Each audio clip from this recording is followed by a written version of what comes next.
To get started on our name graffiti, first of all, you will need a piece of paper or your portfolio if you'd like to go just directly onto that. And then you're also going to need one of these that I'll pass out to each individual table. These are basically just the steps for how to create your name in graffiti that I'm going to show you on this video, but you'll have one of these at your table just so you can refer back to it if we forget all of the steps. So what we're going to do is we're first going to write our name, plain and simple, just like our instructions tell us up here. You can do your first and last name. It does not matter.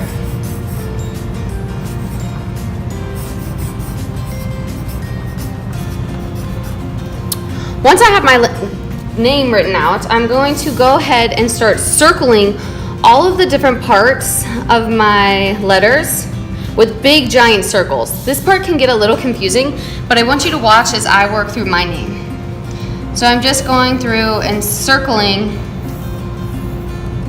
each individual section.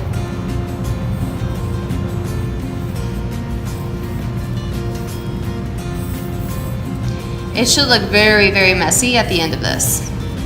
I'm using pretty dark pressure with my pencil.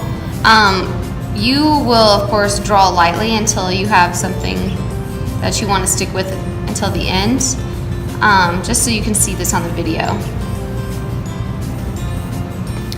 Now, once I've circled all of my lines of my letters, it is time to bold just the outline of my letter.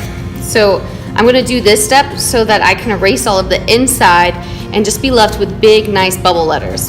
And I'm going to do that with a black marker. You can also use a colored pencil, but this way you'll be able to see it better in the video. So I'm just going to the outside where my bubbles kind of collide from when I just circled all of the different parts of my name. I'm not going into any of these inside lines.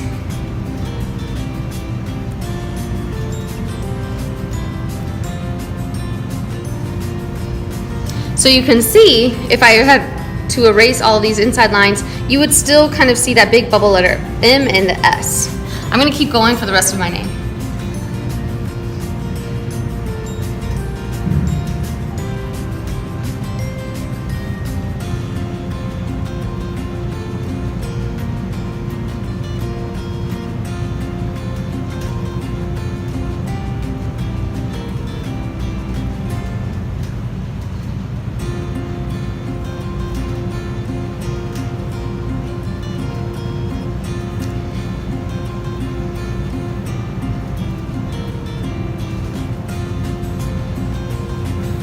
So it can definitely get a little confusing when all of the letters are really close together, but the more I add on my graffiti letter, the more it's going to look like a cohesive name.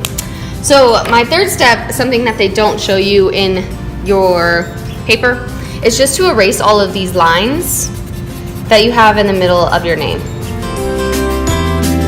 With all my lines erased, it's now time to complete step 4, which is to add these little lines that just kind of make it look like an inflated balloon almost with my letters. So this is kind of up to you where you want these lines, or if you even want to include them.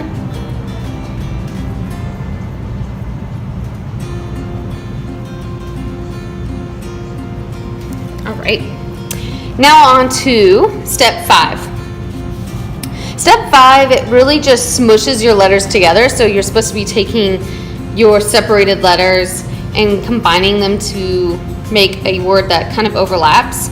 Since we're not going to do this step because you're going to just write your letters close together to begin with, we can skip step 5 and go on to step 6. So step 6 adds a shadow, and it also connects all the letters with this little outline.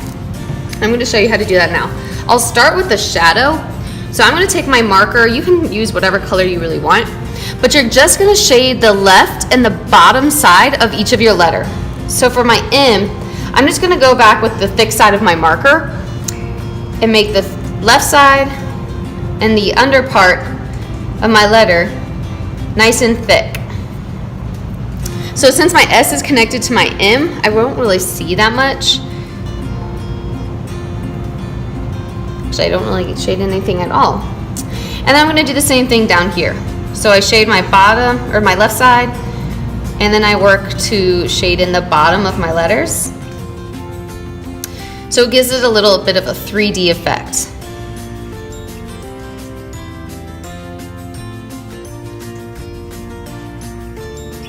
You're essentially just making the line thicker.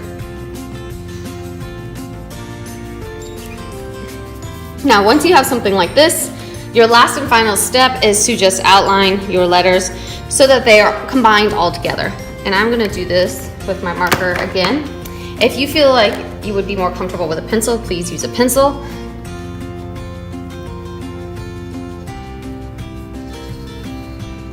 Again, I'm sticking to my letter, but I'm also going in all of those individual letters, evenly spaced out.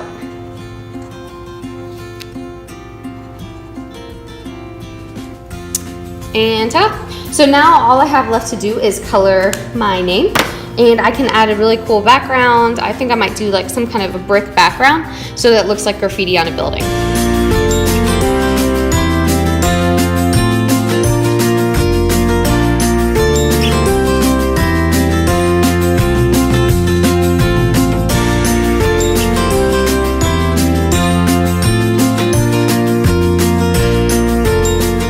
You do to decorate your portfolio after you've got your letters in, it's completely up to you. I decided to use green and blue to kind of show like how a spray paint would look if I were to spray this on the side of a building. And it's also why I added the bricks and some little blue splatters. What you do is completely up to you because this is your portfolio. Remember to draw big, draw lightly until you get it right, so you can always erase, and to have fun with it. This will be our last project, and then you will be able to take your works home in your portfolio.